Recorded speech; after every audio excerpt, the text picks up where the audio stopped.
Welcome to Kenton's videos. Enjoy the video. You begin by preparing a confined environment so dependencies do not leak. Create a venv and activate it. Install Python 3.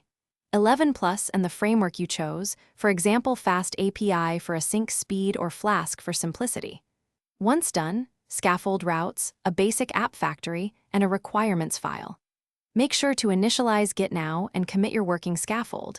This saves time and gives you a rollback point. You will iterate from this reproducible baseline. You now implement the core. Define your endpoints and data contracts, because clear contracts prevent rework. Connect an ORM like SQL Alchemy and create migrations with Alembic so schema changes are versioned.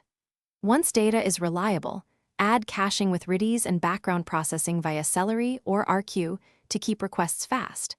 Make sure to add authentication using JWT or OAuth2 and centralize config. Then write tests that exercise main flows.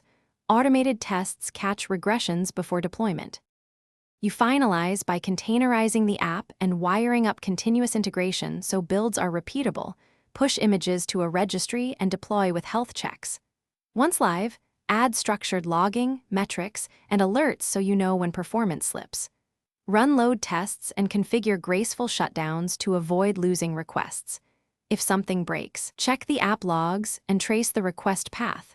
Correlate request ID across services to isolate the failing component quickly, then roll back if needed. Thanks for watching. Consider subscribing if we helped you.